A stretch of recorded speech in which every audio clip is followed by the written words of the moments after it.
तैयार हो जाइए हफ्ते के आखिरी दिन के एक्शन के लिए, जहां सुस्त शुरुआत के संकेत भले ही आपको दुनिया भर के बाजारों से मिल रहे हो, लेकिन सुस्ती के बाद लौटेगी चुस्ती, कुछ शेयरों में, कुछ सेक्टर्स में और बाजार में भी। तो क्या रहेगा आज का ट्रेड और कहां होंगे आपके लिए मौके, इस पर हमारा है फोकस। आइए करते हैं शुरुआत शेयर बाजार लाइव की। स्वागत है आप सबका, नमस्कार, मैं हूं अनिल सिंघवी। और नमस्कार, मैं हूं दीपांशु भंडारी। वीकेंड का इंतजार है, मस्ती की पाठशाला में कई सारे डिस्कशंस होने वाले हैं। जानेंगे अनिल जी से कि आज का मार्केट सेटअप कैसा दिख रहा है और थोड़ी सुस्ती वाले बाजार में आपकी रणनीति क्या होनी चाहिए। तो अनिल जी, सबसे पहले तो बताइए आज के लिए बड़े ट्रिगर्स क्या हैं सर? देखिए दीप, अमेरिकी बाजारों में थोड़ा सा उतार चढ़ाव बढ़ा है। 400 पॉइंट की रेंज में कल डाउ ने ट्रेड किया और निचले स्तर से अच्छी रिकवरी हुई है 250 पॉइंट की, लेकिन उसके बावजूद 130 अंक नीचे जाकर डाउ बंद हुआ है। नेस्डेक में कमजोरी थोड़ी ज्यादा रही। नेस्डेक ज्यादा वोलेटाइल है, बढ़ने और गिरने दोनों में आगे रहता है डाउ के मुकाबले में, तो वहां पर एक्शन करीबन 1.25% की कमजोरी का रहा। चीन के अखबार ग्लोबल टाइम्स का एक आक्रामक ट्वीट आया जो उन्होंने कहा कि अगर भारत की तरफ से कुछ भी एक्शन हुआ तो चीन की आर्मी भी काउंटर अटैक कर सकती है। लेकिन हाँ, ये जरूर है कि उन्होंने कहा अगर भारत की तरफ से कोई एक्शन होता है तो। भारत में कोरोना की मरीजों की संख्या 52 लाख के ऊपर निकल चुकी है। कल 97,000 नए मामले आते हुए दिखे, तो अब लगभग 1 लाख का आंकड़ा नए मरीज यहाँ पर उन्होंने सेलजीन के साथ एक बड़ा मुकदमा था वो सेटल किया है, और इस दवा के लिए डॉक्टर रेड्डीज के लिए बड़ा मार्केट है। 2-3 दिनों से लगातार सुर्खियों में अच्छी खबरें कल भी आपको 2 देखने को मिली है, और बाजार बंद होने के बाद ये एक और बड़ी खबर डॉक्टर रेड्डीज के लिए आती हुई दिखी। तो जो एडीआर 6% मजबूत था, आज देखते हैं कितना कुछ फॉलोअप एक्शन यहाँ देखने को मिलता है। तो ये सारे ट्रिगर्स हैं जिन पर हम रखेंगे नजर। दीप। बिल्कुल अनिल जी, और क्योंकि आज आप मस्ती की पाठशाला में क्रिकेट पर फोकस कर रहे हैं, कल से आईपीएल भी शुरू हो रहा है, तो एक क्रिकेट एनालिजी से ही शुरू करते हैं सर। जो पिछले 3-4 महीने 3-4 सीरीज का एक्शन रहा है सर, वो सहवाग और धोनी के स्टाइल वाला ज़्यादा रहा है, पर अब हम पिछले कुछ दिनों से द्रविड़ और लक्ष्मण का स्टाइल ज़्यादा देख रहे हैं मार्केट में। तो ये जो थोड़ी नरमी आई है, सुस्ती आई है, थोड़ा रेंज बाउंड या एक वीक एक्शन आ रहा है जहाँ पर आपको संभल कर चलने की ज़रूरत है, इसकी वजह क्या देख रहे हैं? मार्केट किस ट्रिगर का आप इंतजार कर रहे हैं? और क्योंकि अब हम मंथली सीरीज के एक्सपायरी की तरफ चल रहे हैं, तो आप किस तरह का सेटअप देख रहे हैं इस समय बाजार में? वाकई में ये अभी जो चाल है वो वीवीएस लक्ष्मण और राहुल द्रविड़ की है, और मैं ये कहूँगा कि ये फिर भी बेहतर है कि कुछ तो एक्शन है। आपने तो शायद आपके ज़माने में देखा सुना नहीं होगा, हमारे ज़माने में तो मोहिंदर अमरनाथ हुआ करते थे, हमारे ज़माने में रवि शास्त्री हुआ करते थे, यशपाल शर्मा हुआ करते थे। रवि शास्त्री का तो एक रिकॉर्ड भी है जो आप बहुत कम लोगों को पता है कि एक टेस्ट मैच के 5 दिन उन्होंने बैटिंग की है। 5 दिन, पहले दिन अंत में उतरे, 5वें दिन आखिर तक, मतलब 5वें दिन की शुरुआत तक खेले। तो ऐसे बैट्समैन भी हुआ करते थे दीप, जो जमे रहते थे, टीके रहते थे, कुछ भी नहीं करते। आप यशपाल शर्मा को बोल दीजिए कि आपको आउट नहीं होना है, रन मत बनाइए, बॉलर बॉल डालते डालते थक जाएगा, वो खेलेंगे ही नहीं। तो फिर भी उस लिहाज से देखें तो हमारे यहाँ कहीं तो एक्शन है, चाहे थोड़ा फार्मा में एक्शन हो, चाहे हल्का फुल्का आईटी शेयरों में एक्शन हो, तो थोड़ा बहुत एक्शन है। तो पुराने ज़माने के उतने टुक टुक करने वाले प्लेयर्स वैसे स्टॉक्स नहीं है, थोड़े ठीक स्टॉक्स हैं जो बाजार के एक्शन में हैं। लेकिन हाँ, ये देखिए है ना, हर चीज़ की अति बुरी होती है, और बाजार की एक जो है ना आदत है कि ज़्यादा देर शांत नहीं बैठ सकता और ज़्यादा उछल कूद भी लंबे समय तक नहीं कर सकता। तो वॉलेटिलिटी भी बहुत ज़्यादा होती है ना, तो फिर थक जाते हैं हम कि अरे बहुत हो गया, अब थोड़ा आराम कर लें। और कभी कभी ये होता है कि बहुत दिनों तक आराम करने के बाद रेंज बाउंड बाजार फंसा, तो बोले अब क्या, कुछ लाइफ में एक्साइटमेंट चाहिए, नया चाहिए, तो फिर आप रेंज से बाहर निकलते हैं। तो इंटरेस्टिंग है, अमेरिकी बाजारों में वॉलेटिलिटी है, हमारे बाजारों में भी हल्की फुल्की है। इंटरेस्टिंग बात यह है कि जो वॉलेटिलिटी हो रही है वो इंट्राडे हो रही है, ओवरनाइट वॉलेटिलिटी थोड़ी सी कम हुई है। ये एक अच्छा संकेत है कि हम जो एक्सट्रीम वॉलेटिलिटी ओवरनाइट देख रहे थे कि दूसरे दिन बड़े गैप से ऊपर नीचे खुलना, वो कम हो रहा है। तो वॉलेटिलिटी कम होने का पहला संकेत वहां से आता है। देखिए, उतार चढ़ाव भी कब बढ़ेगा कब घटेगा ये आप आराम से डेटा से और बाजार के मूड से डिसाइड कर सकते हैं। सबसे ज़्यादा उतार चढ़ाव तब बढ़ता है जब बड़ा गैप से बाजार ऊपर या नीचे खुले, क्योंकि आपको पता नहीं होता। अगर देखिए, अगर आज रात अमेरिका के बाजार समझिए 300 पॉइंट ऊपर या 300 पॉइंट नीचे खुलते हैं और डाउ फ्यूचर्स उतना मुंह नहीं दिखाए, इसका मतलब क्या है? इसका मतलब ये कि एक दिन पहले की क्लोजिंग पे लोगों ने अगला ट्रेडिंग सेशन क्या होगा उसको सही से अंदाजा नहीं लगाया, तभी वॉलेटिलिटी बढ़ती है। लेकिन अगर आपके लिए अगले दिन की ओपनिंग बहुत छोटे से दायरे में हो, 1/4% इधर या उधर, तो इसका मतलब क्लियर कट है कि आप जो रात को सोच के गए थे कि कल का मार्केट ऐसा होगा, शाम को जो सोच के गए वो सही था। तो आप जो वॉलेटिलिटी देखते हैं, पहली वॉलेटिलिटी ओपनिंग से आती है, दूसरी वॉलेटिलिटी दिन के दौरान आप किस रेंज में ट्रेड कर रहे हैं। दिन के दौरान ट्रेड करने की रेंज में हल्की कमी आई है, लेकिन अभी भी खत्म नहीं हुई। कल आप देखिए अमेरिका में 400 पॉइंट का डाउ में दिन का रेंज रहा, हमारे यहाँ भी दिन की रेंज 101 पॉइंट के आसपास की है। तो मेरा ये समझना है कि एक्सट्रीम वॉलेटिलिटी 5-7 दिन देखने के बाद अब शायद हो सकता है अगले हफ्ते आपको थोड़ी सुस्ती के संकेत आते हुए दिखें। रिस्क एक ही है वॉलेटिलिटी बढ़ने की, और वो है कि मंथली एक्सपायरी में हम प्रवेश कर चुके हैं। अब अगले हफ्ते गुरुवार को जो एक्सपायरी होगी वो वीकली नहीं है, वो मंथली है, और मुझे हमेशा मंथली एक्सपायरी बड़ी पसंद आती है, क्योंकि मंथली एक्सपायरी में डेटा भरपूर मिलता है दीप। और दूसरी बात है कि जब डेटा पूरा हो ना हाथ में, तो आपको बाजार प्रेडिक्ट करने में मजा आता है, क्योंकि डेटा को मैनिपुलेट करना इतना आसान काम नहीं है। न्यूज़ भी एक लिमिट से ज़्यादा डेटा मैनिपुलेट नहीं कर सकती, और डेटा अगर हैवी है तो न्यूज़ का असर उतना कम होता है। जितना डेटा कम है, यानी कि जितनी पोजीशंस कम है, उतना न्यूज़ का असर उस पर ज़्यादा पड़ता है। तो इंटरेस्टिंग होगा कि अगर हफ्ते की महीने की एक्सपायरी को छोड़ दें तो फिर वॉलेटिलिटी बढ़ने के संकेत थोड़े से कम होते हुए दिख रहे हैं। रिस्क क्या है, बॉर्डर पर अगर तनाव बढ़ जाता है या कम हो जाता है तो वो वॉलेटिलिटी को बढ़ा सकता है, बट अदरवाइज मुझे ऐसा लग रहा है कि अब धीमे धीमे मार्केट सेटल होने की कोशिश करें। आप देखिए पिछले 7-8 दिनों से बैंक निफ्टी सिर्फ एक दिन छोड़ दें जब 22,575 परसों बंद हुआ था, अदरवाइज न तो 22,000 के नीचे जाकर बंद होता है। 22,100, 22,500 इसी रेंज में ब्रॉडली बैंक निफ्टी बंद हो रहा है। निफ्टी को आप देखेंगे तो 11,400, 11,550 इस रेंज में ही निफ्टी ज़्यादातर वक्त बिता रहे। तो देखते, आज हफ्ते का आखिरी सेशन है, फिलहाल तो ऐसा नहीं लग रहा कि आज रेंज को हम किसी एक और तोड़कर बड़ा मूव देने की तैयारी में लग तो नहीं रहा, फिर देखिए क्या होता है। बट ओवरऑल मार्केट है इंटरेस्टिंग इस वक्त, ये मजेदार है जी दीप। बिल्कुल अनिल जी, और मज़ेदार एक्शन है। हालांकि डेटा आपको फाइनल हफ्ते की सीरीज का पसंद आता है सर, पर इसी समय हम देखते हैं कि सबसे ज़्यादा स्टॉक्स वायदा कारोबार के बैन में भी आ जाते हैं। आज 13 स्टॉक्स हैं बैन में, जिसके बारे में हम विस्तार में बाद में आपको बताएंगे। पर ऑफ कोर्स जो आखिरी एक्सपायरी है इस महीने की, वहाँ पर नज़र रहेगी। सर हम देख रहे हैं कि सेकेंडरी मार्केट्स में तो थोड़ी सुस्ती आई है, बट प्राइमरी मार्केट्स में एक्शन बहुत बढ़ गया है। कल की एक ब्लॉकबस्टर लिस्टिंग रही हैप्पीएस्ट माइंड्स की, अब रूट 1 की लिस्टिंग अगले हफ्ते होने वाली है, और 3 IPOs आ रहे हैं अगले हफ्ते। क्या संकेत लेना चाहिए सर, जब प्राइमरी मार्केट थोड़ी में इतनी अच्छी एक्टिविटी आ जाए, फंड रेजिंग, IPOs आ रही हों, तो कैसे देखना चाहिए इस संकेत को, और बाजार का एक्साइटमेंट इन IPOs पर भी आपको आते हुए दिख रहा है? देखिए दीप, एक चीज मैं आपको बता दूं, बाजार है ना, अच्छे प्रोमोटर्स को रिवॉर्ड करता है, पहली चीज। दूसरी चीज, अच्छा प्रोमोटर वो है जब बाजार आपको पैसे दे रहा हो तो इज्जत से ले लीजिए, थैंक यू वेरी मच बोल के। तीसरा, स्मार्ट प्रोमोटर वो है जो ये समझता है कि मैं जो IPO लेकर आ रहा हूँ, जो मेरी कंपनी को मैं लिस्ट कराने के मूड में हूँ, अगर मैं उसका वैल्यूएशन थोड़ा सा सस्ता कर दूँ, फर्ज करिए आप 10 या 15% की इक्विटी का आप IPO लेकर आ रहे हैं, या 25% की इक्विटी का IPO ला रहे हैं, और वो 25% की इक्विटी आप थोड़े से हल्के दामों में बेच दें, थोड़े से हल्के दाम। मैं ये नहीं कह रहा कि आप एकदम भी अनाप शनाप कोई भी दाम में बेच दें।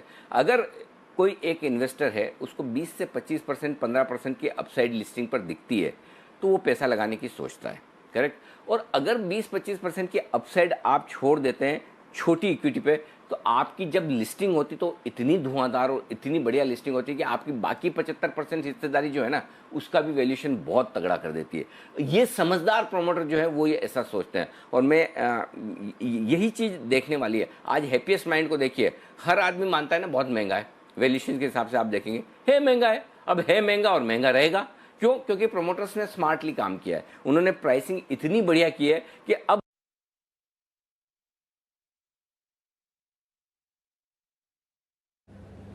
ओके, प्राइसिंग जो IPO की होती है वो अच्छी रहनी चाहिए, और यही एक अच्छी स्थिति है इसमें। आप कल हैप्पीएस्ट माइंड्स की लिस्टिंग देखिए, इशू प्राइस से डबल पर तो लिस्टिंग हुई और उसके बाद भी आपने पूरा दिन एक्शन देखा और कुछ फंड बाइंग भी हमने स्टॉक पर आती हुई देखी।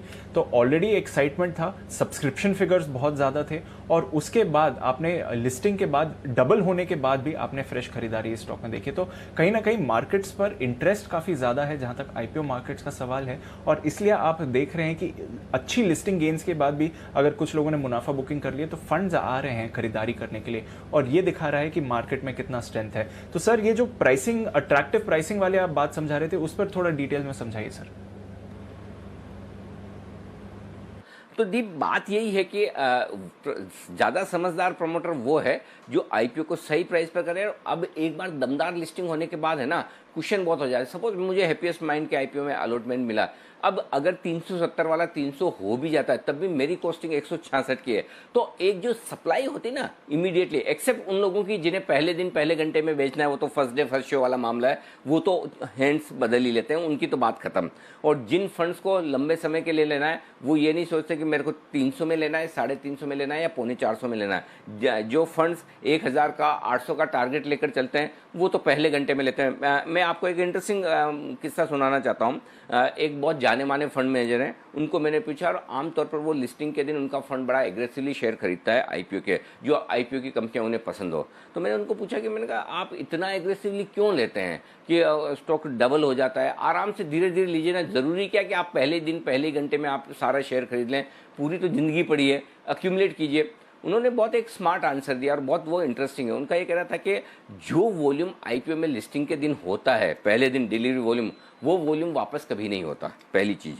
दूसरी चीज़ ये कि जो इन्वेस्टर्स ट्रेडर्स शॉर्ट टर्म है और जिन्हें पहले घंटे पहले दिन बेच कर जाना है, लिस्टिंग पर मुनाफा कमाना है, वो पहले दिन देते हैं, और जिनको नहीं देना होता वो आमतौर पर बहुत लंबे समय के लिए रखते हैं। तो अगर हमें कोई कंपनी पसंद है और जिसमें हमें इन्वेस्ट करना है तो फिर हमें 10 या 20% का हम वो चीज़ नहीं देखते हैं, क्योंकि हमारे पास एंकर बुक में भी मिला है। जिससे सपोज किसी ने हैप्पीएस्ट आईपीओ में इन्वेस्ट किया है, उन्हें 166 रुपये की एंकर बुक में मिला है, 1 महीने का लॉक इन होता है, वो 1 महीने के लिए तो खरीदते नहीं है। और अगर उनके पास जो 166 का है उतना ही स्टॉक अगर वो पहले दिन लिस्टिंग पर ले लें और आराम से मिल जाता है, वॉल्यूम पूरा होता है, और बोले उसके बाद हम आराम से होल्ड करते हैं, साल 2 साल 3 साल, हमें कोई दिक्कत नहीं है। हम 25-50 रुपये के चक्कर में अगर हम ना खरीदें तो हमें वॉल्यूम और क्वांटिटी नहीं मिलती। और ये बड़ी इंटरेस्टिंग चीज़ है। कई बार आप सोचते होंगे ना, हम सब ये सोचते हैं कि इतनी धमाकेदार लिस्टिंग हुई तो बेचता कौन है, खरीदता कौन है। तो खरीदने वाले वो फंड्स होते हैं जो 3 साल का 5 साल का व्यू लेकर चलते हैं। मसलन देखिए अंबर, डिक्सन, प्रताप स्नैक्स, ऐसे ढेरों आईपीओ आए हैं जहां एफएल इंडिया, जहां लिस्टिंग के दिन तगड़ा वॉल्यूम होता है और फंड्स खरीद के जाते हैं। तो मेरा पॉइंट सिंपल है, आप एज ए प्रोमोटर अगर उन प्राइसिंग सही रखेंगे तो फंड्स आपको रिवॉर्ड करेंगे, इन्वेस्टर्स आपको रिवॉर्ड करेंगे, आपके आईपीओ में थोड़ा सा पैसा आप कम रेज करेंगे, लेकिन बचे हुए इक्विटी की जो वैल्यू बनेगी वो ज़बरदस्त होगी। पहली चीज़ है। दूसरी चीज़ ये कि अब आईपीओ मार्केट गर्म है, इसका मतलब ये नहीं कि आपको हर एक आईपीओ में पैसा डालना है और हर एक आईपीओ में आपका पैसा बनी जाएगा। मार्केट की रिस्क वॉलेटिलिटी रहती है। आपने सबसे बढ़िया चीज़ देखी एसबीआई कार्ड्स के आईपीओ में। SBI cards best quality IPO, वो प्राइसिंग भी अच्छी थी 755 रुपये पे, लेकिन मार्केट का मूड खराब हो गया और लिस्ट 755 पर और उसके नीचे चला गया तो लोग बड़े दुखी हुए। आज देखिए 850-900 रुपये ट्रेड करता है ना एसबीआई कार्ड्स। अच्छी क्वालिटी के आईपीओ में कभी गलती से लिस्टिंग खराब भी हो जाए आपका पैसा जाएगा नहीं, लेकिन कमजोर क्वालिटी के आईपीओ में अगर आपने पैसा लगाया और भगवान न करे बाजार खराब हो गया तो फिर उसके लिए आपके लिए पैसा बनना बहुत मुश्किल काम है। तो सोच समझ कर लगाना है। 2-3 बढ़िया आईपीओ आने की तैयारी में कैम्स का आ रहा है, कैमकॉन का आ रहा है, एंजल ब्रोकिंग आ रहा है, यूटीआई म्यूचुअल फंड आने वाला है। लंबी लिस्ट है। इन जनरल ये कहना मुश्किल है कि कौन सा लगाना है। मैं हर आईपीओ को कोशिश करूंगा आपके सामने रखने की, विश्लेषण करके कि किस आईपीओ में लिस्टिंग के लिहाज से पैसा लगाना है, किस में लॉन्ग टर्म के लिहाज से लगाना है, वैल्यूएशंस क्या हैं क्या नहीं है। लेकिन मैं सारे प्रमोटर्स को ये ज़रूर कहना चाहता हूँ, अगर आपको चाहिए कि आपका आईपीओ सक्सेसफुल हो, 2 काम करिए। पहला काम, आप प्राइसिंग अच्छी रखिए जहां लिस्टिंग पर कम से कम 25% सीधा आपको गेंस बनता हुआ दिखे। आपके जो लिस्टेड पीयर्स हैं उसके मुकाबले में आपका वैल्यूएशन 25% कम होना चाहिए, पहली चीज़। और दूसरी चीज़, रिटेल को जितना ज़्यादा आप अलॉटमेंट देंगे उतना आपका आईपीओ सुपर हिट रहेगा। अगर आपकी कंपनी अच्छी है और फंड्स उसको खरीदना चाहते हैं तो लिस्टिंग के दिन 50% 75% भी ऊपर खरीदेंगे। रिटेल 50-75%, मुझे नहीं लगता कोई रिटेल ने कल हैप्पीएस्ट माइंड का आईपीओ खरीदा होगा लिस्टिंग के बाद, सबने बेचा ही होगा। तो अगर आप चाहते हैं कि आपके आईपीओ आने के बाद, लिस्ट होने के बाद आपका शेयर मजबूत रहे और उस पर सेलिंग ना आए, खरीदारी आए, तो फिर आपको ज़्यादा रिटेल इन्वेस्टर्स को देना चाहिए। देखिए, दुआएं भी रिटेल इन्वेस्टर ही देते हैं, फंड मैनेजर तो फीस लेते हैं, फंड मैनेज करते हैं, वो प्रोफेशनल है। लेकिन जिन लोगों के हैप्पीएस्ट माइंड के आईपीओ में अलॉटमेंट लगे हैं, वो आपको दुआएं दे रहे होंगे कि चलिए हैप्पीएस्ट माइंड ने हमारे लिए अच्छी वेल्थ बनाई। और एक और दमदार लिस्टिंग के लिए तैयार हो जाइए दीप, रूट मोबाइल। मंडे को धमाल कमाल यहाँ भी होने वाला है, बहुत ज़बरदस्त। और इसीलिए हमने दोनों आईपीओ में बहुत एग्रेसिवली पैसा लगाने की राय दी, रूट में भी। और रूट भी कोई बड़ी बात नहीं, अच्छा खासा 75-100% ऊपर अगर ये लिस्ट हो जाए। मैं एग्जैक्ट लिस्टिंग पर स्ट्रेटेजी आपको मंडे बताऊंगा, लेकिन दमदार लिस्टिंग एक और रूट मोबाइल की तैयार है आपके लिए। बिल्कुल अनिल जी, तो आने वाला हफ्ता एक्शन पैक्ड होने वाला है जहां तक आईपीओ मार्केट्स का सवाल है। एक लिस्टिंग और 3 आईपीओस खुल रहे हैं और कल हमने देखा भी हैप्पीएस्ट माइंड्स को बम्पर लिस्टिंग मिलते हुए। तो चलिए वहां पर नजर रहेगी। आज के एक्शन की भी अनिल जी शुरुआत करते हैं और बताइए सर फिर आज के सेटअप कैसे देख रहे हैं। कल तो आपने ज्यादातर संकेत न्यूट्रल ही रखे थे, आज थोड़े संकेत नेगेटिव हो गए हैं। ग्लोबल मैंने नेगेटिव साइड पे रखे हैं दीपा, कोई बहुत अच्छे तो है नहीं। भले एसजेएक्स निफ्टी थोड़ा मजबूत है, हल्के हरे निशान में एशियाई बाजार हैं, लेकिन अमेरिका में दो सेशन थोड़े से चिंता वाले हैं। और अभी भी डाउ फ्यूचर्स में देख रहा था 80-85 पॉइंट नीचे ही दिख रहे हैं, तो नेगेटिव से न्यूट्रल रख सकते हैं। दो और बड़े नेगेटिव हैं आज दीप, ये थोड़ी चिंता की बात है। एफआईज और डीआईज दोनों ही नेगेटिव आंकड़े, और मैं एफआईज के आंकड़ों पे कल भी आपको बात कर रहा था, कंफर्ट नहीं आ रहा, थोड़े आगे विस्तार में भी बताऊंगा। वायदा कारोबार के संकेत न्यूट्रल है, सेंटीमेंट न्यूट्रल से नेगेटिव साइड पर है। न्यूट्रल से नेगेटिव साइड पर सेंटीमेंट, इस पर मैं 2 मिनट बात करना चाहता हूँ। इसलिए नहीं कि देखा, आपके लिए 2-3 चीज़ें बड़ी इंपॉर्टेंट है दीप। पहला, अमेरिकी बाजारों की 3 दिनों की तेजी पर ब्रेक लगा, 1-1.5-2 दिन का करेक्शन वहाँ हो सकता है। मैं लंबे करेक्शन की उम्मीद नहीं कर रहा, आशंका नहीं है, लेकिन हल्का करेक्शन वहाँ हो सकता है, उससे सेंटीमेंट आपका थोड़ा सा कॉशियस होता है। दूसरा आपका सेंटीमेंट कॉशियस होता है एफआईज की बिकवाली के आंकड़ों से। और तीसरा आपका सेंटीमेंट कॉशियस होता है जिस तरह के स्टेटमेंट्स चीन की तरफ से भी आए हैं, और अभी तक सीमा पर तनाव को लेकर कोई भी खबरें अच्छी, या यूँ कहें कि तनाव कम करने वाली आती नहीं दिख रही है। और चौथा है कि आपका वीकेंड सेशन है, तो आपको 2 दिन की रिस्क लेकर चलनी होती है कि बॉर्डर पर टेंशन बढ़ने घटने की 2 दिन की आपकी रिस्क रहती है। तो ये 3-4 चीज़ें ऐसी हैं जो आपको बाजार में दोनों ही तरफ आपको सतर्क रखेगी। 1.5-2 दिनों के करेक्शन के बाद अमेरिका उछल भी सकता है। आप बहुत मंदी में आए तो अमेरिका उछल गया तो आपके स्टॉप लॉसेस ट्रिगर होंगे।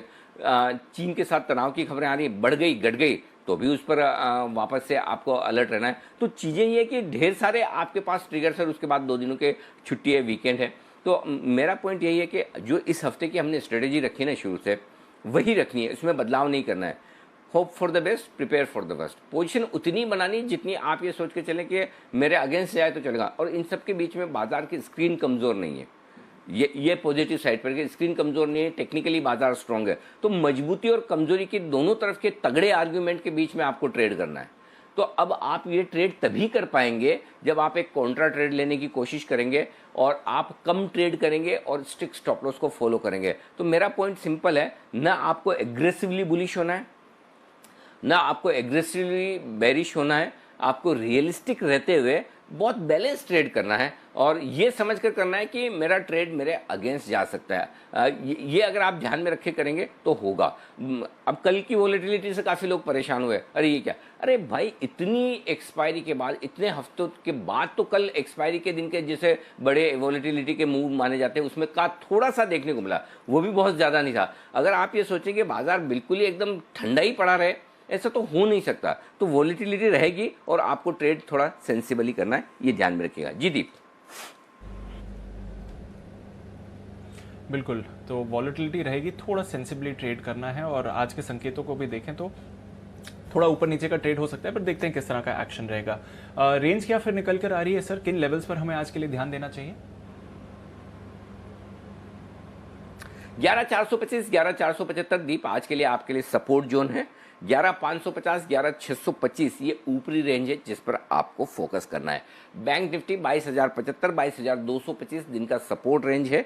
22,500 22,650 ऊपरी रेंज है। ये मैंने आपको रेंज दे दी है। उम्मीद ये करता हूँ इस रेंज के बाहर निकलना मुश्किल है, लेकिन इस रेंज के बाहर किसी एक तरफ निकला तो बड़ा मूव आने की संभावना बनेगी। दिन की छोटी रेंज 11,500 11,550, मीडियम रेंज 11,450 11,575। ज़्यादा संभावना है कि इसी रेंज से आप काम चला लें। 11,450 11,575 एक बड़ी रेंज हैंडी रखिए 11,425 11,625 की, और इस रेंज को भी आपको ध्यान में रखना है। बैंक निफ्टी 22,225 22,450 आज दिन की छोटी रेंज, 22,075 22,575 दिन की मीडियम रेंज, और 22,000 से लेकर 22,675 ये बड़ी रेंज है जिस पर फोकस करना है आपको आज के लिए। एफआईज की तरफ से तेजी की पोजीशन काफ़ी तेजी से कम होती हुई दिख रही है। अब देखिए एफआईज के इंडेक्स में जो नेट लॉन्ग है वो 47% रह गए। 76% के आसपास हमने इस सीरीज की शुरुआत की थी। 76% 3 हफ्ते निकल गए। 3 हफ्ते में लगातार एफआईज अपनी इंडेक्स में लॉन्ग पोजीशन कम कर रहे हैं। इसका मतलब क्लियर कट है कि वो इंडेक्स को लेकर बुलिश नहीं है। और कल के सेशन में दीप देखिए उन्होंने इंडेक्स में अच्छे खासे शॉर्ट्स बनाए, शॉर्ट ज़्यादा बनाए, तेजी की पोजीशन कम भी की है, लेकिन वो इतनी नहीं कम की। देखिए लॉन्ग अनवाइंडिंग अलग चीज़ है, आपकी तेजी की पोजीशन है और आप वो कम करते हैं तो इसलिए ये सोच के करते हैं कि चलिए ठीक है मेरा मुनाफा हो रहा है या मेरा स्टॉप लॉस ट्रिगर हो रहा है। लेकिन आप क्लियर कट जब शॉर्ट पोजीशन बनाते हैं तो आप डायरेक्शनल कॉल लेते हैं। तो कल एफआईज की तरफ से शॉर्ट्स बने हैं इंडेक्स में, और ये थोड़ा सा आपको ध्यान में रखने की ज़रूरत है। पुट कॉल रेशियो थोड़ा कम होकर आया 143 कंफर्टेबल। विक्स 2% ऊपर है, ठीक है, कोई दिक्कत नहीं। ओके तो थोड़ा ये जो एफआईएस की पोजीशनिंग है वहाँ से बाजार के एक्शन पर असर भी पड़ता है। इसके बारे में विस्तार से थोड़ी देर में चर्चा करेंगे अनिल जी, पर उससे पहले बताइए फिर अब एग्जिस्टिंग पोजीशंस जिनकी हैं उन्हें क्या करना चाहिए?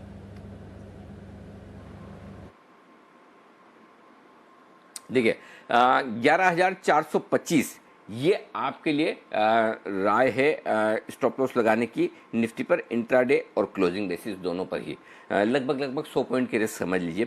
बैंक निफ्टी पर 22,000 स्टॉप लॉस में थोड़ा सा दूर दे रहा हूँ दीप, 300 सवा 300 पॉइंट दूर है, लेकिन वो थोड़ा सही स्टॉप लॉस वही है एक्चुअली, वहाँ पर आपके लिए रिस्क कम है। तो 22,000 का आपका स्टॉप लॉस है।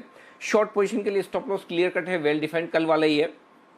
इंट्राडे भी और क्लोजिंग भी 11,650 ये भी 125 पॉइंट का स्टॉप लॉस है, और 22,700 ये बैंक निफ्टी के लिए ऊपर का स्टॉप लॉस है। इन दोनों स्टॉप लॉस पे आपको नजर रखनी है। आइए अब तेजी की पोजीशन। निफ्टी खरीदें आप 11,425 11,475 रेंज में, अगर मिलता है तो जरूर ट्राई करना चाहिए। और कोई बड़ी बात नहीं, मिलने में मिल भी जाए, भले एग्जैक्ट निफ्टी नीचे ऊपर दिख रहा है, बहुत ऊपर से खुला गैप से, तो वहाँ पर शॉर्ट करेंगे। सुस्त खुलकर नीचे आया तो खरीदेंगे। दोनों तरफ का ट्रेड ढूंढेंगे, एक तरफा ट्रेड नहीं होगा। डाउ फ्यूचर्स और चीन की तरफ से जो स्टेटमेंट आए वो बाजार को नीचे मौका दे सकते हैं खरीदारी करने का। बाकी टेक्निकली बाजार ऊपर है, हांगकांग वगैरह थोड़ा ऊपर हो रहा है, तो एक मौका ऊपर का मिल सकता है, वहाँ बेचने का भी मौका मिलेगा। मौके दोनों मिलेंगे और दोनों मौके आपको छोड़ने नहीं है। जो लोग बेचना चाहते हैं 11,575 11,625 ये परफेक्ट रेंज है निफ्टी में बिकवाले की, वहाँ आए ज़रूर बेचिएगा आप।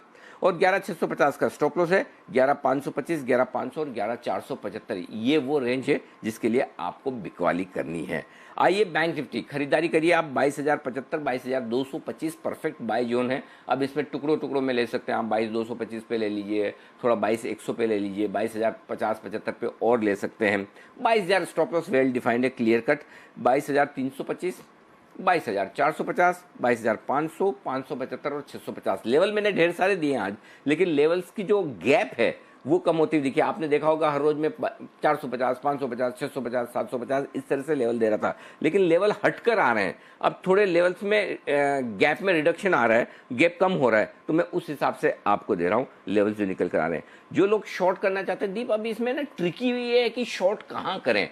22,500 के ऊपर बैंक निफ्टी शॉर्ट होने के संकेत दे रहा है। अब 22,500 पे ही बेच दें, 550 575 का इंतजार करें या 650 पे बेचें, तो देखिए 650 के जितना नजदीक मौका मिले वो सही है। लेकिन 22,500 के ऊपर से आप सोच सकते हैं मूड माहौल को देखते हुए बेचने के बारे में। स्टॉप लॉस वेल डिफाइंड है 22,750 का, 22,450 22,325 और 22,225 ये 3 टारगेट हैं दीप आपके लिए जहां आपको बिकवाली करनी चाहिए। जी बिल्कुल, थोड़ी रेंज छोटी हो गई है, एक रेंज बाउंड एक्शन है, ऊपरी स्तरों पर थोड़ा कंजेशन जरूर देख रहे हैं आप बाजार में, पर लेवल्स और ट्रेड्स दोनों तरफ के निकल कर आएंगे। जैसा कि हम बता रहे थे आपको, अब 13 स्टॉक्स हैं आपके लिए जो वायदा कारोबार के बैन में है। कल फ्रेश एंट्री हुई है सेल, स्टील अथॉरिटी और L&T फाइनेंस की, और उससे पहले 11 स्टॉक्स तो ऑलरेडी बैन में थे, तो यहाँ पर आप नए ट्रेड्स नहीं कर पाएंगे। पर सर, जो FI एक्शन के बारे में आप बता रहे थे, संकेत आप दे रहे थे कि फ्रेश शॉर्ट्स भी बनाए हैं। कल वीकली एक्सपायरी थी तो उसकी वजह से भी थोड़ा डेटा ऊपर नीचे रहा होगा, पर ये थोड़ा विस्तार में समझाइए फंड एक्शन जो है और वायदा कारोबार के संकेत क्या लेवल्स दे रहे हैं। दीप, इसमें कोई डाउट नहीं है कि वायदा कारोबार के जो संकेत है वो आपके लिए पहले फंड के बता देता हूँ। चलो पहले फंड के आप देख लीजिए। 250 करोड़ की कैश में बिकवाली है, जो आपके लिए छोटी है। लेकिन एफएनओ के डेटा देखिए, यहाँ पर एफएनओ के डेटा में 672 करोड़ के इंडेक्स बेचे हैं और इंडेक्स में शॉर्ट पोजीशन बनाई है, ये दिक्कत की बात है। 1158 करोड़ के स्टॉक्स बेचे, यहाँ पर भी शॉर्ट बनी है, तो इंडेक्स और स्टॉक्स दोनों में शॉर्ट बनी है। 2581 करोड़ के आंकड़े को देखकर खरीदारी के आंकड़े को खुश मत होइए, क्योंकि सबसे ज़्यादा खरीदारी जो हुई है वो पुट ऑप्शंस में हुई। पुट ऑप्शन में खरीदारी का मतलब होता है आप मंदी की पोजीशन बना रहे हैं, तो एक और आप इंडेक्स भी बेच रहे हैं, एक और आप स्टॉक्स भी बेच रहे हैं, और उसके साथ ही पुट खरीद कर मंदी की पोजीशन भी बना रहे हैं। ऐसा नहीं कि कॉल नहीं खरीदे, कॉल भी खरीदे हैं, पुट भी खरीदे हैं, लेकिन मंदी की पोजीशन सबसे ज़्यादा जो देखिए 4 चीज़ें हो सकती है आपके लिए ऑप्शंस में। या तो आप पुट खरीदें और पुट बेचें, या आप कॉल खरीदें कॉल बेचें। तो जब आप पुट खरीद रहे हैं और कॉल बेच रहे हैं तो यानी दोनों मंदी की पोजीशन है। जब आप कॉल खरीद रहे हैं और पुट बेच रहे हैं यानी कि दोनों तेजी की पोजीशन है। तो ज़्यादा पोजीशन मंदी की तरफ बनी है। ऑप्शन में आंकड़ा आपको खरीदारी का दिख रहा है, क्योंकि कॉल ऑप्शन भी खरीदे गए हैं और पुट ऑप्शन भी, लेकिन ज़्यादा पोजीशन मंदी की तरफ बनी है, ये ध्यान में रखिए। तो ये 2500 करोड़ की खरीदारी के आंकड़े से अति उत्साहित ना हो, ये आंकड़ा भी अच्छा नहीं। तो आज के सेशन में मुझे सबसे बड़ी दिक्कत जो दिखती है ना, वो FIs की बिकवाली की दिखती है, और घरेलू फंड अभी तक ये खरीदने के मूड में नहीं आए। 1068 करोड़ का फिर से इन्होंने देखिए बिकवाली का आंकड़ा लेकर आए। तो फ्लोज आपके लिए मजबूत नहीं, और ये फ्लोज आपकी बाजार की तेजी को रेस्ट्रिक्ट करते हैं, बहुत ऊपर नहीं जाने दे रहे हैं। ये एक रिस्क है। अब आइए वायदा कारोबार की तरफ, जो आपने सवाल पूछा। 11,500 मेक और ब्रेक लेवल है। देखिए आप कमजोर 11,500 के नीचे ही होंगे। 11,475, 11,500, ये 25 पॉइंट की रेंज मजबूत सपोर्ट है दिन के लिए। इसको तोड़ने के बाद बाजार में मुश्किलें बढ़ेंगी। क्यों बढ़ेंगी? 32 लाख शेयर 11,500 के पुट पर हैं, जो कि हाईएस्ट ओपन इंटरेस्ट है, और इसके नीचे जाने के बाद तेजी करने वाले ट्रेडर्स जिन्होंने पुट बेचे हुए हैं उनके लिए रिस्क खुल जाती है। और कोई भी इस मार्केट में अनलिमिटेड रिस्क नहीं लेना चाहता। जब डाउ फ्यूचर थोड़े कमजोर हो, चीन के साथ विवाद हो, FIs बिकवाली हो, तो 11,475, 11,500 आपके लिए बहुत क्रिटिकल सपोर्ट लेवल है वायदा कारोबार के डेटा के लिहाज से, उसको नजर रखिए। 11,500 इसलिए भी क्रिटिकल है, 11,500 के कॉल ऑप्शन में कल 28 लाख शेयर थे और उसमें से 10 लाख शेयर कल ही जुड़े। अगर आप 11,500 के ऊपर टिके रहेंगे तो कॉल राइटर्स जिन्होंने कल कॉल बेचे वो भी तो मुश्किल में आएंगे, वो शॉर्ट कवरिंग भी करेंगे, तो 11,550, 575 तक वो भी ले जा सकते हैं। तो बेसिकली 11,500 सबसे इंपॉर्टेंट लेवल है आपके लिए, और उसके बाद अगला लेवल ऊपर की तरफ जो निकल कर आता है वो 11,600 का है, जिस पर नजर रखना है। तो 11,600, 11,400, 200 पॉइंट की रेंज, बीचों बीच 11,500। बैंक निफ्टी 22,500 क्रिटिकल लेवल है। 22,500 के ऊपर निकल कर टिकेंगे तो ही आप, आज देखिए 250 पॉइंट अगर आप बैंक निफ्टी पर बढ़ जाएं तो आप ये मत सोचिएगा कि आप मजबूत है। मजबूत आप तभी होंगे जब 22,500 के ऊपर निकलेंगे। क्यों? 22,500 के कॉल्स पर 6 लाख शेयर है। जैसे आप इसके पार निकलेंगे तो कॉल शॉर्ट कवरिंग आने की संभावना है, नहीं तो वो आपको अटका देगा। तो 22,500, 22,550 बैंक निफ्टी पर रुकावट का जोन है, और 22,500 पे पुट भी है 5 लाख शेयर के, तो वो वहाँ पे पहुँचेंगे तो तेजी करने वाले ट्रेडर्स भी सोचेंगे कि हम हमारी पोजीशन कम करें। जो मजबूत सपोर्ट है वो 22,000 के आसपास है। तो 22,000, 22,500 बड़ी रेंज वायदा कारोबार के डेटा के लिहाज से बैंक निफ्टी के लिए। जी दीप। बिल्कुल अनिल जी, और कल हमने देखा भी जो आपने लेवल्स दिए थे एक्सपायरी के लिए, बाजार ने उनको रिस्पेक्ट किया था, और 11,500 के ऊपर ही आपने बोला था एक्सपायरी होगी 11,500, 600 के रेंज में, और वैसा ही हमने होते हुए देखा। चलिए आज के एक्शन पर नजर रखते हैं। न्यू वीकली एक्सपायरी भी शुरू हो रही है, मंथ की आखिरी एक्सपायरी है, तो काफी एक्शन भरपूर हो सकता है। पर उससे पहले आपको बता देते हैं कौन से स्टॉक्स पर आपको आज फोकस करना पड़ेगा। कुशल, पूजा, साथी आशीष हमारे साथ तैयार है। कुशल, गुड मॉर्निंग, बताइए आज के ट्रिगर्स और खबरों वाले स्टॉक्स कौन से हैं? Good morning Deepanshu. आप देखिए आज बाजार बंद होने के बाद की क्लोजिंग से फुत्सी रीबैलेंसिंग जो है उसके बदलाव लागू होंगे और फुत्सी ने ऑल वर्ल्ड इंडेक्स में बदलाव की घोषणा की थी और यहां पर भारत में करीब 140 करोड़ डॉलर जो है उसका निवेश आता हुआ संभव है। साथ ही राइट्स की बाईबैक पर बोर्ड बैठक है तो इस पर नजर रखिए। सुप्रीम पेट्रो की भी बाईबैक जो है वो आज बंद होता हुआ दिखेगा। कुल 62 करोड़ का बाईबैक साइज है और 185 रुपये प्रति शेयर पर जो है ये बाईबैक किया जाएगा। साथ ही डॉक्टर रेड्डीज ये फोकस में रहेगा, इनके लिए काफी पॉजिटिव न्यूज आती हुई नजर आई है। सेलजीन के साथ जो इनका पेटेंट लिटिगेशन का मामला था उसको अब इन्होंने सेटल कर लिया है। यूएस रेवलिमिड कैप्सूल जो है इसको लेकर ये मामला था और अब मार्च 2022 से जो है ये इसके जेनरिक वर्जन को बेच पाएंगे। साथ ही वेदांता यहां पर डीलिस्टिंग के लिए रिवर्स बुक बिल्डिंग प्रक्रिया के लिए सेबी को जो है इन्होंने प्रस्ताव दिया है तो यहां पर भी फोकस रहेगा। और अंत में टीवीएस मोटर्स, इन्होंने कोलंबिया में ऑटो टेक्निका के साथ जो है एक डिस्ट्रीब्यूशन करार कर लिया है जहां पर 50 डीलरशिप्स को जो है आपको एक्सक्लूसिव एक्सेस जो है टीवीएस मोटर्स को मिलता हुआ नजर आएगा और 600 आउटलेट्स में जो है इनकी डेडिकेटेड एक स्पेस बनती हुई नजर आएगी। तो काफी अच्छा डिस्ट्रीब्यूशन नेटवर्क जो है टीवीएस मोटर कोलंबियन मार्केट पे स्टैब्लिश करता जा रहा है। बिल्कुल, तो अपना ग्लोबल फुटप्रिंट बढ़ा रहा है टीवीएस मोटर्स, नजर रखिए इस पर। और डॉक्टर रेड्डीज एक बार फिर से खबरों के दम पर एक्शन में रहेगा। कुछ और स्टॉक्स हैं जो एक्शन में रहेंगे। पूजा के पास लिस्ट तैयार है। Good morning Pooja. Good morning Deepanshu. शुरुआत EIH से कर लेते हैं। 350 करोड़ का जो राइट्स इशू कंपनी लाने वाली थी उसकी रिकॉर्ड डेट 23 सितंबर तय कर दी गई है और इशू प्राइस जो है वो 65 रुपये प्रति शेयर यहाँ पर तय किया गया है। शेयर धारकों को 85 शेयर के बदले 8 शेयर मिलेंगे। स्टर्लिंग एंड विल्सन सोलार, इस कंपनी पर भी नजर रखिए। लैटिन अमेरिका में कंपनी को एक बड़ा ऑर्डर मिला है, करीब 462 करोड़ का ये ऑर्डर मिला है और चौथी तिमाही तक इस पर कामकाज भी शुरू हो जाएगा, इसकी भी संभावना बताई जा रही है। तो एक पॉजिटिव खबर यहाँ पर कंपनी के लिए। ल्यूपिन और सिप्ला के लिए एक खबर निकल कर आ रही है, पॉजिटिव साइड पर ही है। इसमें आयरलैंड की एक फार्मा कंपनी पेरेगो, इन्होंने इनहेलर अपना रिकॉल कर लिया है यूएस मार्केट से, जिसका की फायदा ल्यूपिन और सिप्ला को मिलने की बात की जा रही है और हाल ही में ल्यूपिन को इसके लिए यूएस FDA की तरफ से मंजूरी भी मिली है। तो एक पॉजिटिव खबर यहाँ पर नजर रखिए। कुछ फंड एक्शन और प्रमोटर एक्शन भी देखने को मिले हैं। हैप्पीस्ट माइंड्स टेक्नोलॉजीज में प्लूटस वेल्थ मैनेजमेंट ने करीब 10 लाख शेयर्स की खरीदारी की है। 350 रुपये प्रति शेयर पर ये खरीदारी देखने को मिली है। कुछ प्रमोटर एक्शन की बात करें तो ट्राइडेंट कैपिटल ने 16 सितंबर को करीब 11 लाख शेयर्स की खरीदारी की। आरती इंडस्ट्रीज में भी प्रमोटर्स की तरफ से बिकवाली हुई है। 14 से 15 सितंबर के बीच करीब 48,000 शेयर्स की बिकवाली हुई है प्रमोटर्स की तरफ से। और सोमानी होम इनोवेशंस, यहाँ पर भी प्रमोटर्स ने कुछ खरीदारी की है 15 से 16। बिल्कुल, तो प्रमोटर एक्शन मार्केट में बरकरार है। साथ ही आप देखिए तो फार्मा में अब दो और दिग्गज लुपिन और सिप्ला भी आज फोकस में रहेंगे खबरों के दम पर। आइए देख लेते हैं कि आज ब्रोकरेजेस का फोकस किधर है FIR में।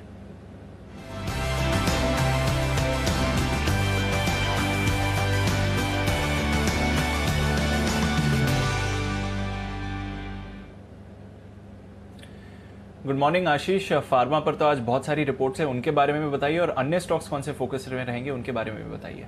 बिल्कुल, गुड मॉर्निंग दीपांशु। सबसे पहले देखिए डॉक्टर रेड्डीज यहाँ पर जो पेमेंट का मामला सुलझा है, पेटेंट का मामला, इसको लेकर ब्रोकरेज हाउस काफ़ी ज़्यादा बुलिश नजर आ रहे हैं। मान रहे कि इनके कैश फ्लोज जो हैं वो सुधरते हुए नजर आएंगे। साथ ही जो ग्रोथ के ट्रिगर्स हैं वो भी ढेर सारे, जिसके चलते आप देखिए क्रेडिट स्विस ने आउट परफॉर्म की रेटिंग को बरकरार रखा है।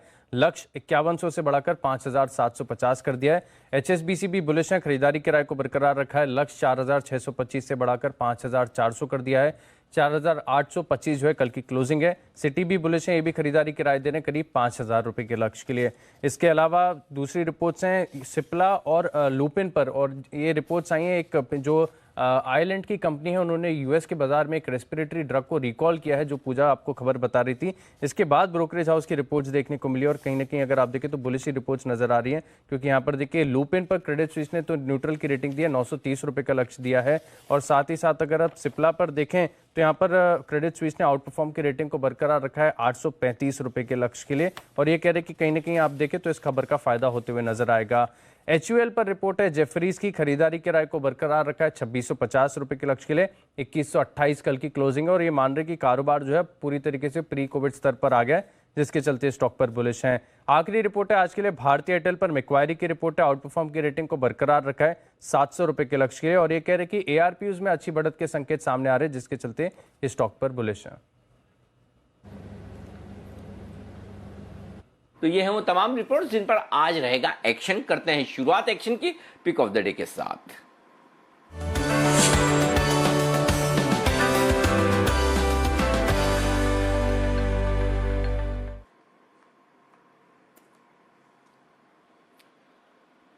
आइए हमारे एक्सपर्ट्स हमारे साथ जुड़ रहे हैं और शुरुआत करते हैं आज कुणाल जी के साथ। कुणाल जी सुप्रभात, बताएं सर कौन सा स्टॉक चुना है आज आपने पिक ऑफ द डे के तौर पर?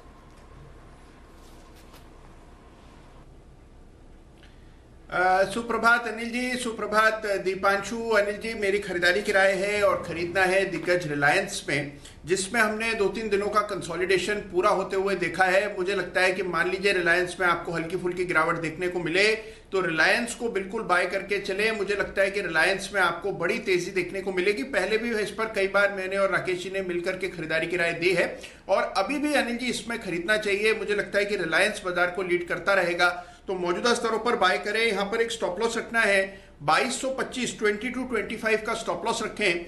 ऊपर जो है 2400 रुपए तक का टारगेट बनता है, तो 2225 के स्टॉप लॉस से रिलायंस पे मेरी खरीदारी की राय है। ओके, 2300 पर खरीदें, 2225 का स्टॉप लॉस, 2400 का टारगेट। ये है कुणाल जी की तरफ से रिलायंस में खरीदारी करने की राय। वागले साहब, आपका क्या इरादा है? Anil ji good morning. Deepanshu good morning.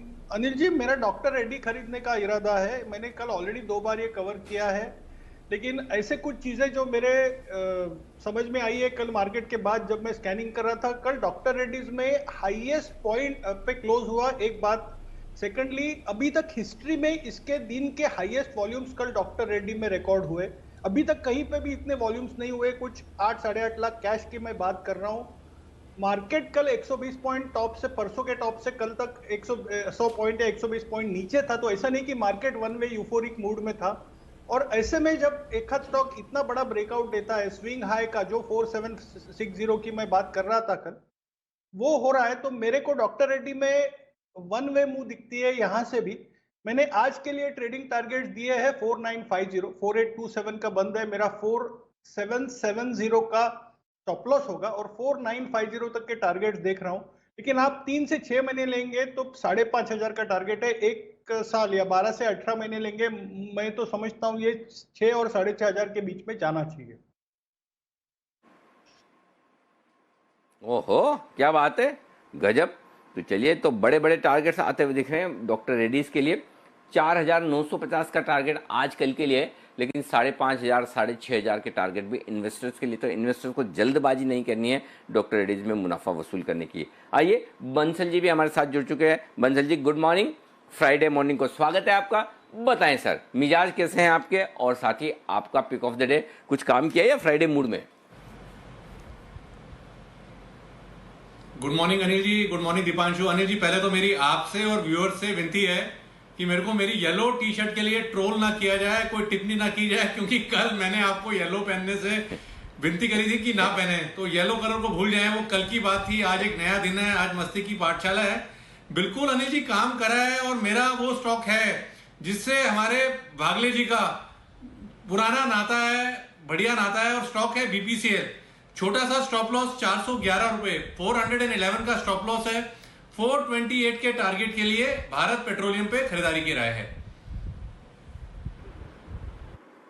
देखिए, हमें अब जरूरत ही नहीं है आपको येलो टी शर्ट पे ट्रोल करने की। आपने खुद नहीं बोलकर आप अपने आप ट्रोल हो चुके हैं। आप अपने आप एक्सेप्ट कर लिया कि आपने गलती कल की थी, वो आपने मान भी ली। देखिए, जो आदमी गलती मान ले और उसको सुधार ले, वही आगे बढ़ा होता है। अब मैं आपको वादा करता हूँ कि अगले गुरुवार को मैं पक्का, याद रखिए, एकदम ईमानदारी से येलो शर्ट ही पहनूंगा, और वो सिर्फ आपको थोड़ा सा चिढ़ाने के लिए। ओके, आइए शिवम जी से करते हैं बात। शिवम जी गुड मॉर्निंग, बताइए सर आपका pick of the day. Good morning Anil ji, good morning Deepanshu ji. आज का जो मेरा पिक है वो बिकवाली के राय है, और आई थिंक मैं ऑड मैन आउट हूँ। तो एसबीआई पे एक बिकवाली के राय है, और मुझे लगता है कि जिस तरह से एसबीआई में कंसोलिडेशन हुआ, लेकिन उसके बाद कल एक फ्रेश ब्रेकडाउन देखने को मिला है, और पूरे रैली में एसबीआई कहीं पे भी पार्टिसिपेट नहीं कर पा रहा है। तो कल के ब्रेकडाउन के बाद यहाँ पे अच्छा पॉसिबिलिटी है कि हमें और थोड़े लोअर लेवल्स आते हुए दिखेंगे। और डेरिवेटिव डेटा में कुछ 7-8 दिनों से यहाँ पे शॉर्ट बिल्टअप हो रहे हैं, तो मुझे लगता है कि ये डाउनसाइड में एक्सेलरेट होता हुआ दिखेगा एसबीआई। तो 195 के स्ट्राइक के पुट ऑप्शन के थ्रू हम इस ट्रेड को पार्टिसिपेट कर सकते हैं। तो ये पुट ऑप्शन 4 रुपये 75 पैसे पे क्लोज हुआ है, इसको खरीद के चलें। एक स्टॉप लॉस मेंटेन करें 3 रुपये पे, और 8 रुपये तक का टारगेट होगा इस पुट ऑप्शन के लिए। तो SBI में बिकवाली की राय। ओके, SBI में करें बिकवाली। आज का पहला शॉर्ट कॉल शुभम जी की तरफ से। सचिन जी गुड मॉर्निंग, बताएं सर आपका स्टॉक आज का। Good morning Anil ji, good morning Deepanshu. Anil ji, यहाँ पर मैं एक एक्स्ट्रा स्टॉक देना चाहूँगा, क्योंकि जो स्टॉक मैंने ऑलरेडी सिलेक्ट किया था वो ऑलरेडी राकेश जी ने बोल दिया है। स्टॉक का नाम है पहला BPCL। मुझे भी काफ़ी इंटरेस्टिंग लग रहा है आज के लिए सेटअप। जिस तरीके से पिछले हफ्ते की एक स्टेलर मूव थी, उसके बाद एक अच्छा कॉन्ट्रैक्शन दिखाई दिया था।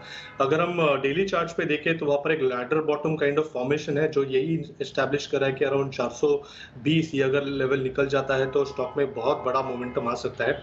सो पोजिशनल के लिहाज से मुझे लग रहा है 411 के स्टॉप लॉस के साथ यहाँ पर लॉन्ग पोजीशन बनानी चाहिए। 425 होगा इंट्राडे का टारगेट एंड 435 होगा एक positional target. Apart from that, एक एडवांस एंजाइम काफी दिनों से हमारे रेडार में है, एंड जिस तरीके से कल के सेशन में एक ब्रेकआउट हुआ है, मुझे लग रहा है यहाँ पर भी एक अच्छा मोमेंटम आना चाहिए। सो ओवरऑल अगर हम सेटअप देखें तो 241 एक इंपॉर्टेंट लेवल होगा आज के सत्र में। अगर ये पर्टिकुलर लेवल मेंटेन हो जाता है तो मुझे लग रहा है जो फॉलो थ्रू मूव है वो लगभग अराउंड 260 तक एक्सटेंड होनी चाहिए। तो यहाँ पर भी खरीदारी करने की सलाह होगी एडवांस एंजाइम्स में 241 के स्टॉप लॉस के साथ 260 इस टारगेट के लिए। ओके, 241 का स्टॉप लॉस, 260 है 268 के टारगेट के लिए। एडवांस एंजाइम 246 पर जो हुआ है बंद, यहाँ पर आप करें खरीदारी। आइए सिद्धार्थ जी भी हमारे साथ है। सिद्धार्थ जी गुड मॉर्निंग सर, बताएं आपका क्या इरादा है खरीदारी करने का। Good morning sir, good morning Deepanshu, good morning सभी दर्शकों को। आज जो खरीदने का इरादा है वो है Balkrishna industries. Of road tyres बनाती है। ऑफ रोड मतलब जो रोड कच्चे हैं, जो रास्ते कच्चे हैं, वो रास्तों के लिए टायर्स बनाती है, यानी कि ट्रैक्टर्स, माइनिंग के जो इक्विपमेंट होते हैं, यहाँ पे जो टायर्स लगते हैं ये मशीनरी के, ये टायर्स बनाती है बालकृष्ण इंडस्ट्रीज। बहुत बेहतरीन कंपनी है। FY21 में यानी कि ये साल में मार्जिन एक्सपैंड होगा क्योंकि बैकवर्ड इंटीग्रेशन किया है कार्बन ब्लैक का। साथ ही साथ अमेरिका, यूरोप और US में बहुत बड़ा ग्रोथ और डिमांड देखने मिल रही है, क्योंकि ये जो कंपनी है 75% अपना बिजनेस अमेरिका और यूरोप में करती है। तो वहां पे भी ट्रैक्टर्स और ऑफ रोड टायर्स का बहुत डिमांड है। रिटर्न ऑन इक्विटी 20% है। बहुत बेहतरीन कंपनी है ये स्पेस में, ऑफ रोड टायर्स में। बालकृष्ण इंडस्ट्रीज को खरीदना चाहिए। निवेश की राय 1630 का टारगेट। ओके, 1630 के टारगेट के लिए बालकृष्ण इंडस्ट्रीज यहां पर खरीदारी करने की राय है इस वक्त आपके लिए। आइए एक और स्टॉक है जिस पर राय ली जाए, वेदांता। सिद्धार्थ जी इस पर आप ही राय दीजिए। आज से अब इन्होंने अपने डीलिस्टिंग ऑफर के लिए रिवर्स बुक बिल्डिंग की शुरुआत करने की बात कही है, जिसकी डेट्स और डिटेल्स आती हुई दिखेगी। वेदांता धीमे धीमे स्टॉक मजबूती की तरफ बढ़ रहा है, 135 के आसपास पहुंच चुका है, हालांकि बैन में है, इसलिए मैं आपसे राय दे रहा हूं। जिन लोगों के पास शेयर हैं वो क्या करें, क्या इंतज़ार करें जब भी डीलिस्टिंग की डेट्स आ जाएं, रिवर्स बुक बिल्डिंग की डेट्स आ जाएं, उसमें आप टेंडर करें या ओपन मार्केट में बेचें? किन लेवल्स पर टेंडर करना चाहिए, किन लेवल्स पर बेचना चाहिए? इसमें ऐसा है कि मुझे लगता है कि अभी भी जो डीलिस्टिंग का प्राइस है बहुत नीचे है। मैं मानता हूं कि कंपनी का पोटेंशियल काफी ऊपर है, तो निवेशकों को इस पे पहले तो धीरज रख के वेट करना चाहिए। इसके प्राइसिंग रिवीजन हो सकता है, तो आप वेट करें। और मैं मानता हूं कि एक बार प्राइस रिवीजन होता है तो इससे यहाँ से भी मुझे लगता है कि 10% ऊपर का भी प्राइसिंग हो सकता है। तो वेदांता पे अभी भी आपको वेट करना चाहिए, हड़बड़ी नहीं करनी चाहिए। कहीं पे भी टेंडर करने की वेट करें, डीलिस्टिंग का प्राइस इंप्रूव होगा। ओके, वेदांता टेक्निकली जरा एक बार देख लीजिए। सचिन जी क्या कैश में खरीदारी करके 135 रुपए के आसपास खरीद के 145 150 के लेवल्स मिल सकते हैं? वायदा कारोबार तो बैन में है, बताएं। देखिए क्लियरली यहाँ पर ब्रेकआउट की उम्मीदें हैं। इनफैक्ट 135 एक इम्पॉर्टेंट लेवल होगा आज के लिए। अगर ये पर्टिकुलर लेवल सस्टेन हो जाता है तो मुझे लग रहा है अराउंड 140 142 तक एक स्विंग बनना चाहिए। ओवरऑल स्ट्रक्चर तो काफ़ी हेल्दी रहा है। कल के सत्र में वापस एक स्पिनिंग टॉप फॉर्मेशन है तो मुझे लग रहा है थोड़ा सा यहाँ पर कॉशियस रहना है, बट स्टॉप लॉस काफ़ी क्रिस्प है 132 का। तो जब तक 132 ये लेवल क्लोजिंग बेसिस पे मेंटेन्ड है, मुझे लग रहा है एक प्रोबेबिलिटी होगी 140 के और जाने की। तो यहाँ पर एक बुलिश बायस ही रखना चाहिए 132 के स्टॉप लॉस के साथ। ओके, बुलिश बायस रखें। एक और स्टॉक है जो कैश मार्केट का जहां पर एक्शन हो सकता है और उस पर राय दीजिए आप कुणाल जी। राइट्स लिमिटेड, यहाँ पर राइट्स लिमिटेड की बोर्ड बैठक होने वाली है आज और बाईबैक पर होगा विचार। चार्ट देखिए राइट्स के।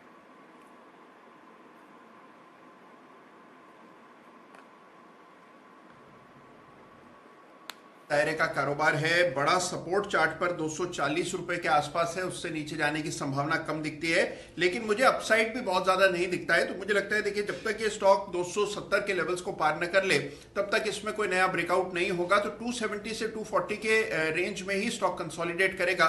खरीदारी की राय नहीं है, लेकिन जिनके पास पोजीशन है 240 के स्टॉप लॉस से बने रहें, उछाल में निकलने की चेष्टा करें।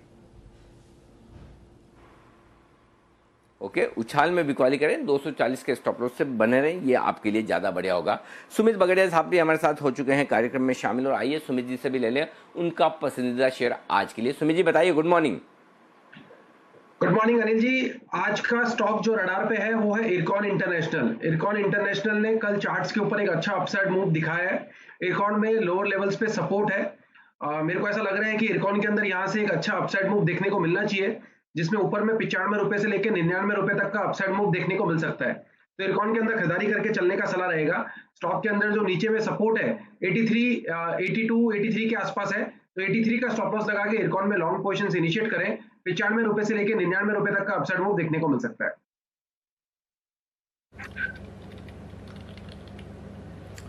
ओके, इरकॉन यहाँ पर भी नज़र रखिए, आपको एक्शन इस स्टॉक पर भी भरपूर आते हुए दिख सकता है। और कल हम बात भी कर रहे थे स्टॉक के टुवर्ड्स एंड ऑफ ट्रेड एक बढ़िया स्पाइक आपने इस स्टॉक पर आते हुए देखा था। सुमित जी ने टुवर्ड्स क्लोजिंग भी ये स्टॉक आपके लिए रेकमेंड किया था। पर आइए कुछ और स्टॉक्स हैं जहाँ पर नज़र डाल लेते हैं। फार्मा स्पेस पे तो भरपूर एक्शन है और डॉक्टर रेड्डीज पर वागले साहब ने अपनी बाय कॉल फिर से दे दी है। पर बंसल जी, लुपिन और सिप्ला इन दोनों के लिए भी अच्छी खबरें आई हैं। हालांकि कल दोनों में मिला जुला ट्रेड रहा, बट अगर ट्रेड करना हो तो बेटर स्ट्रक्चर किसका रहेगा sir between Lupin and Cipla? कहां पर आप ट्रेड रेकमेंड करेंगे? देखिए दीपांशु, पहले लुपिन की बात करते हैं। लुपिन का टेक्निकल रुझान काफी अच्छा है और काफी बड़े लेवल्स इस स्टॉक ने तोड़े हैं।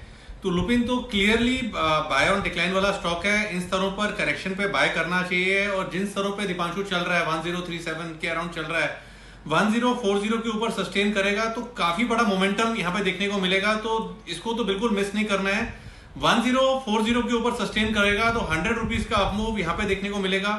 दूसरा दीपांशु, सिप्ला भी बड़ा अच्छा लग रहा है। सिप्ला में जब से नतीजे आए थे, नतीजों के बाद से स्टॉक ने एक करेक्शन में चला गया था और अब संकेत है करेक्शन खत्म होने के। टेक्निकली 740 एक अच्छा सपोर्ट है, जिन्होंने ले रखा है 740 के स्टॉप लॉस के साथ होल्ड करें। इसमें दीपांशु मोमेंटम आएगा जब ये 765 765 के ऊपर निकलेगा, तब मोमेंटम आएगा। तो दोनों स्टॉक्स को गिरावट पे खरीदें। लेवल्स मैंने मेंशन करे हैं। 1040 के ऊपर निकलेगा तो लुपिन में मोमेंटम देखने को मिलेगा, 765 के ऊपर निकलेगा तो सिप्ला में मोमेंटम देखने को मिलेगा। और जब ये दोनों लेवल्स टूटे तो दोनों को मिस नहीं करना है। बिल्कुल, तो अच्छी मूव आ सकती है आज अगर इन स्टॉक्स में मोमेंटम बने तो। और आज ब्रोकरेजेस भी भरपूर आई हैं तीनों स्टॉक्स, डॉक्टर रेड्डीज, लुपिन और सिप्ला पर, और अच्छे टारगेट्स की भी बात की जा रही है। तो फार्मा स्पेस आज आपको भरपूर एक्शन में आते हुए दिख सकता है। फार्मा के साथ साथ कई और सेक्टर्स हैं जहां पर आप खबरों के दम पर अब थोड़ा एक्शन बढ़ते हुए देख रहे हैं। मेटल्स में हमने देखा कि कल हिंडाल्को में काफ़ी तेज़ गिरावट आई। सेल अब वायदा कारोबार के बैन में आ गया है। ब्रोकरेज रिपोर्ट्स भी आ रही हैं स्पेस पर, तो वहां पर नजर रखिए। ऑटो स्टॉक्स में भी आप अच्छा एक्शन देख रहे हैं। टीवीएस मोटर्स, शुभम जी जरा टीवीएस मोटर्स के चार्ट देखकर बताइए, क्योंकि लगातार हम देख रहे हैं कि डिप्स पर अच्छी खरीदारी आ जाती है ऑटो स्टॉक्स में। स्ट्रक्चरली टीवीएस मोटर्स कैसा दिख रहा है इस समय? दीपांशु जी, बिल्कुल ऑटो को अगर हम देखें तो अभी तक ऑटो एज अ सेक्टर काफ़ी बुलिश रहा है और हो सकता है कि इसमें आउट परफॉर्मेंस बना रहे। बट मुझे लगता है कि यहाँ पे अपसाइड जो है टीवीएस मोटर में वो लिमिटेड है, 470 472 तक का अपसाइड यहाँ पे देखने को मिल सकता है। तो फ्रेश खरीदारी की राय नहीं है, लेकिन अगर किसी के पास ट्रेड है तो वो बने रह सकते हैं और 470 472 का अगर लेवल यहाँ पे आता हुआ दिखता है तब एक बार मुनाफा वहां पे बांध ले और एक ट्रेलिंग स्टॉप लॉस मेंटेन करे 450 पे, तो अपसाइड में मुनाफा बांधने की राय होगी। ओके, अपसाइड पर मुनाफा बांधने की राय है जहां तक टीवीएस मोटर्स पर सवाल है। इंटरनेशनल डिस्ट्रीब्यूशन के लिए उन्होंने कोलंबिया में एक कंपनी के साथ करार किया और फुटप्रिंट अपना एक्सपैंड कर रहे हैं, तो नज़र रखिए जहां तक इस स्टॉक का सवाल है। कुछ और स्टॉक्स जहां पर आपको आज एक्शन आते हुए दिख सकता है, यहाँ पर नजर रखिए। EIH, सुमित जी जरा इसकी चार्ट देखिए, सीटी साहब ने भी इसको रेकमेंड किया था, अच्छी तेजी भी आई थी। अब राइट्स इशू की बात कर रहे हैं, 23 सितंबर को यहाँ पर राइट्स इशू की रिकॉर्ड डेट तय हुई है और डिस्काउंट पर है राइट्स इशू, 65 रुपये पर शेयर पर है राइट्स इशू। करंटली 85 के आसपास करंट प्राइस है इसका, तो थोड़ा प्रेशर दिख सकता है। स्ट्रक्चर क्या बता रहे हैं जहां तक EIH का सवाल है? EIH 86 के आसपास कल का क्लोजिंग है दीपांशु। स्टॉक के अंदर लास्ट 15-20 दिनों में हमने देखा है तो ओवरऑल ट्रेंड ऊपर की तरफ ही देखने को मिला है, लेकिन अभी यहाँ पे स्टॉक में ऊपर में रेजिस्टेंस भी है जो कि 90 से 94 के आसपास है। आई थिंक एक बार थोड़ा सा वेट एंड वॉच करें, 90 से 94 का लेवल ऊपर में टूटेगा, उसके बाद इसमें फ्रेश बाइंग बनेगा। नीचे में एक बार के लिए 80 रुपए का इमीडिएट लेवल देखने को मिल सकता है और 80 का लेवल अगर टूटा तो और भी गिरावट फिर एक बार आएगी। तो मेरे ख्याल से एक बार वेट एंड वॉच करें, फ्रेश बाइंग एक बार नहीं करनी चाहिए। ओके, फ्रेश बाइंग से इंतजार करें, थोड़ा सा रुक जाएं, ज़्यादा बढ़िया होगा। EIH 85 शेयर पर 8 शेयर 65 रुपये की प्राइस पे ये है राइट इशू। आज है रिकॉर्ड डेट है 23 तारीख को। टीवीएस मोटर्स कोलंबिया में 50 डीलरशिप के लिए इन्होंने किया है करार, यानी कि वहाँ पर इनके 50 शोरूम खुलने वाले हैं। वाह भाई, अच्छी बात है। ओके, तो ये शोरूम जो खुल रहे हैं, बंसल जी, इस पर आपकी क्या राय है? मतलब स्टॉक पर, टीवीएस के स्टॉक पर, टीवीएस मोटर्स खरीदेंगे क्या आप? देखिए अनिल जी, स्टॉक बहुत बढ़िया है इसका और टेक्निकल रुझान अनिल जी काफी बढ़िया है। गिरावट पे अनिल जी खरीदारी की राय है। अगर किसी भी करेक्शन में, जैसे मार्केट की वीकनेस में, अगर ये स्टॉक 445 446 के अराउंड अगर ये मिलता है तो नीचे में अनिल जी खरीदारी की राय है। और अनिल जी, आपके चैनल के माध्यम से एक चीज और कहना चाहूंगा, जिस तरीके से शोरूम खुल रहे हैं तो अनिल जी मेरा एक अनुरोध है कि देखिए लॉकडाउन के अंदर पैशन मर रहा है, तो अगर ये टीवीएस मोटर या हीरो मोटर कॉर्प ये एक इलेक्ट्रिक साइकिल निकाले तो अनिल जी उसको भी खरीदूंगा। और पहले भी मैंने एक बार बोला था ऑन एयर, कोई बाहर की कंपनी ने लॉन्च किया था तो मैंने तब भी रिक्वेस्ट की थी कि स्वाति जी के थ्रू प्राइस बताएं, तब महंगा था बहुत। तो टीवीएस मोटर और हीरो मोटर कॉर्प से भी अनुरोध है कि एक सस्ती इलेक्ट्रिक साइकिल निकाली जाए। इलेक्ट्रिक साइकिल तो मोटरसाइकिल टाइप हो गई ना, साइकिल में तो खुद चलाना पड़ता है। देखो, साइकिल के मामले में आपको कोई भी इंफॉर्मेशन चाहिए, कोई भी आपको ज्ञान चाहिए, तो या तो सचिन जी से ले लीजिए जो हमारे पैनल पे बैठे हैं, रोज चलाते हैं साइकिल, और या फिर विश्वेश जी से ले लीजिए जो साइकिल चलाते हैं लेकिन फोटो खिंचवाने के लिए ज़्यादा चलाते हैं, वैसे कम चलाते हैं। सचिन जी ईमानदारी से पूरा मतलब वो वर्कआउट करने के लिए साइकिल चलाते हैं। तो आप इन दोनों के बारे में, अगर इलेक्ट्रिक साइकिल ले लेंगे तो फिर चलाने का फ़ायदा क्या है? फिर तो बाइक होगी, इस पर तो हेल्थ पे कुछ असर आने वाला नहीं है। तो हेल्थ के असर के हिसाब से चाहिए तो सचिन जी से पूछेगा, और बाकी चाहिए तो स्वाति जी से पूछेगा। इलेक्ट्रिक व्हीकल के मामले में आपको वह पूरी इन्फॉर्मेशन, राय, जानकारी जो चाहिए दे देंगे। स्टर्लिंग एंड विल्सन, जरा कुणाल जी इसके चार्ट देखिए। इन्हें मिला है एक ऑर्डर और वो है 462 करोड़ का लैटिन अमेरिका से। स्टॉक में कुछ दम है, दम वैसे तो लिस्टिंग के टाइम से ही दम नहीं है, लेकिन अगर आपको कभी अभी दम नजर आ रहा हो तो बता दीजिए।